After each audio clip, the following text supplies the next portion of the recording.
Aliens Earth War, issue 2. I'm so glad to finally be going over this series. And this cover, freaking terrifying, but absolutely gorgeous. It just screams that old school H.R. Giger art style. This is John Bolton, I believe. I can actually read an artist's name. Go figure. But we went over issue 2, issue 1. I haven't had enough coffee yet, so feel free to make fun of me down in the comments.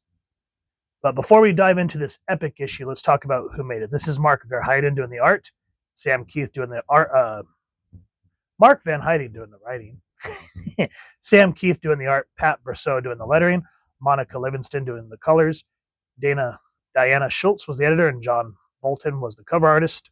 The print date on this was July 1990. And one thing that I always loved about these older Dark Horse comics, especially when it came to like Alien and Predator, is how they would kind of add this cool interior black and white inked art piece right here on the side. It just gave it that little extra panache, you know what I mean? Well, let's go ahead and dive into it. And I'm glad that these are first prints because I've said this in the last review, but the whole Earth War. So I'm not sure when Dark Horse got the license after Aliens, they did the Alien, and then I'm not sure what the next part was called, where Hicks and Newt go to General, what's his name? The crazy general. I can't remember. But anyway, the novelization is called Nightmare Asylum, and then the last one's called The Female War, but this one's the Earth War. So there's 6, which is the original, and then the next part, and then this. Going back to my original thought.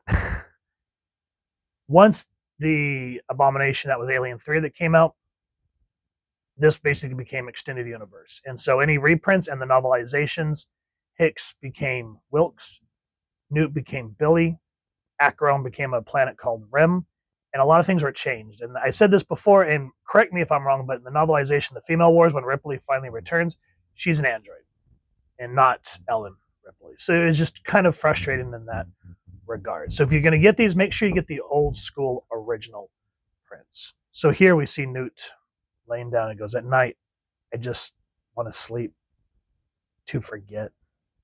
But at night, I'm 6 years old. At night, I'm still the little girl they called Newt. I return to the planet of Acheron, to the hell of my youth. The alien took me from Ripley and pulled me into its nest.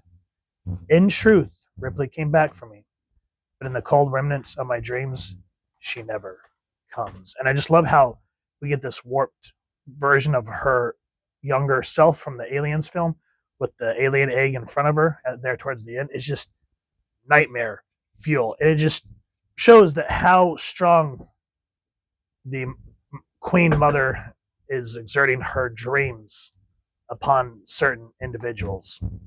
It's always the same. The alien honors me with its seed, with its darkness. And suddenly I'm part of something magnificent and powerful, something that transcends human weakness. That's when I see her. She's not of Acheron. She's not of any world. She takes root where it serves her, spreading her progeny like some malignant disease. By night, she is the monster that consumes me. By day, she is the one who waits for me. And what's cool in terms of like using color as a way of telling a story, remember in issue 1 of this one, Ripley finally gets to see the full transmission from the space jockey. She actually gets a glimpse of the alien's Genesis world, and we get these nice blues, just kind of hinting at the powerfulness, this overreach that this mother alien has compared to the stark, dark, contrasting colors of reality. Great way to use color and panel utilization to help tell this horrific story.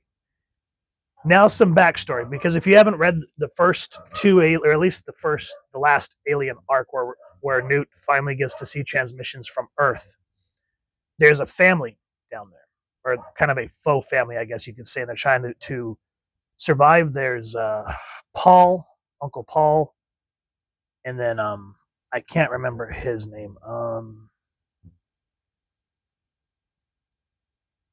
I can't remember his name. Ben, there it is. Ben. And then the little girl, Amy. And they're basically doing casts for the rest of the world to see. Just kind of, I think they've kind of given up on the fact of surviving or not being rescued, but just to let people know what's been happening on Earth over the alien infestation. And Newt has really gotten close to the little girl Amy, and for obvious reasons, because she sees herself in Amy. So with that said, let's kind of jump into it. I don't believe this midsummer and it's 30 degrees. Keep that in mind because that is important. What the hell's going on? It's all different, Amy. I wish you could have seen before when your mother, when she was still. I still see Mommy when I sleep. She tells me to be a good girl. She tells me she loves me.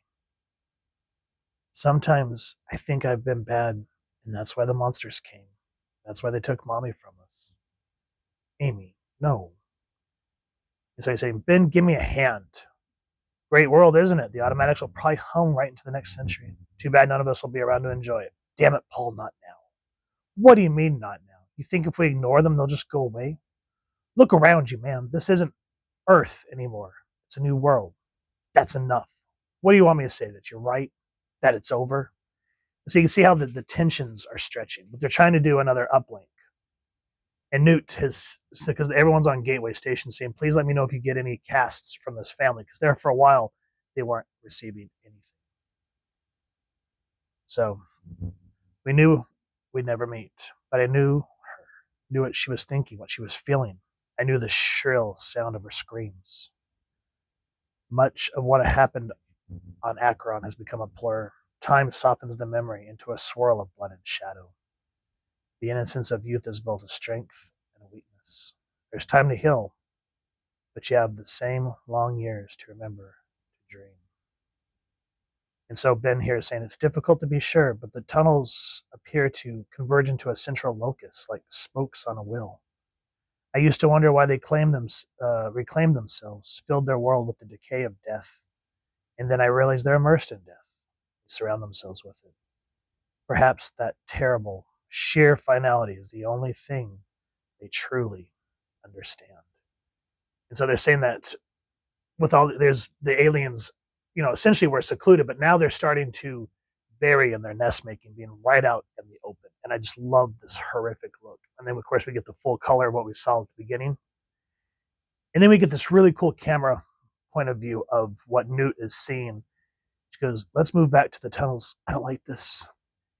Daddy, no! She wants you. She wants to touch you. Ugh. Get him off me. Look at what it's become. So beautiful. So, yeah. Oh, God, help me. Help. And we see a chestburster happening.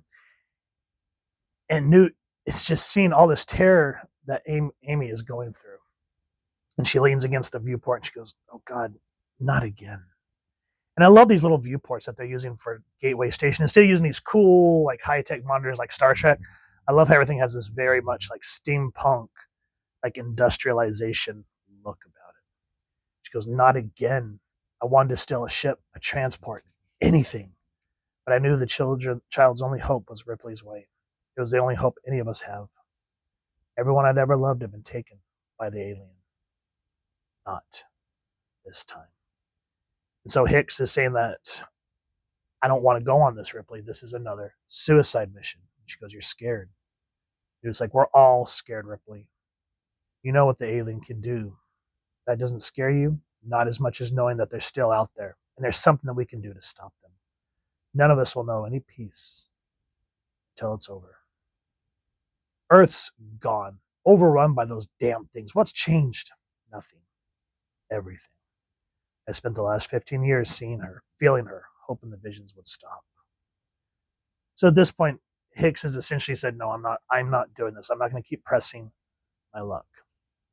And now they finally get the ship belt to go to the alien homeworld. And this guy's asking, what are you guys doing with this basically off the wall schematics, like no specific, dimensions. He goes, no weight projections. This is pushing it. And he's like, are you a religious man, McGee? Never had much use for it. Why? I'm learning it's important to believe in something. Anything. Even dreams. Now Hicks has a kind of a, what do you call it, coming to a Jesus moment. He goes back through the Sulaco's final report and sees all the people that had died when it should have been him. And it makes him have a change of heart to shuttle the ship. And Ripley says, I want to know why, Hicks. What do you want to hear? That you were right? That there's more to this than those damn dreams? Is that the reason? I don't know. Maybe it's all I got. Besides your dreams and my nightmares. And so here, we're on our way to the Genesis planet. And Ripley explains Dr. Arona, who was introduced in the first Aliens comic, where he essentially wanted to self-detonate Earth when they became infested, but he didn't get the chance to. And so this all becomes an intricate plan as Ripley's using all these dead alien corpses in this container to capture the Queen Alien Mother. I love the buildup, and I just love how Ripley, after all these years, is still in control as she was. And great character development. Newt basically want to become the surrogate mother for Amy. The relationship between Ripley and Newt now, and Hicks, after everything that him and Newt have been through these last few years escaping Earth and going, it seems like, from one hell to another. And now they're literally going down into the pits. So if y'all have enjoyed what you've seen, please first and foremost support your local comic shop or wherever it is like to get your action figures and comics, and grab this series. The Earth War is definitely one of those integral parts of the Alien mythos, and if Alien 3 has left a bad taste in your mouth like it did me, even though I did like the assembly cut better, moving on, this to me is the legitimate sequel to Aliens. So if y'all have enjoyed what you've seen, really would appreciate if you taking a moment to like, share, and subscribe. Helps the channel more than you could possibly know. And if you mind hitting that fancy little Xeno bell next, subscribe. That way as I get upload content, you guys get notified. Come to the channel, and I love talking with you and hearing your thoughts and feedback down in the comments or the socials, which I'll make sure that the links down in the description. And lastly, announcement. I wanted to let everyone know, because we have hit 1,000 community members here on YouTube, as a way to say thank you to everyone, we are going to be doing a giveaway. So I've been making sure to post the little thing down in the description. So if you all want to enter, because it's going to be a giveaway, please make sure to check out the information, because it's going to be one heck of a time with everyone that enters. So with all that said, hope you all continue to have an absolutely amazing day reading, and happy hunting, everyone.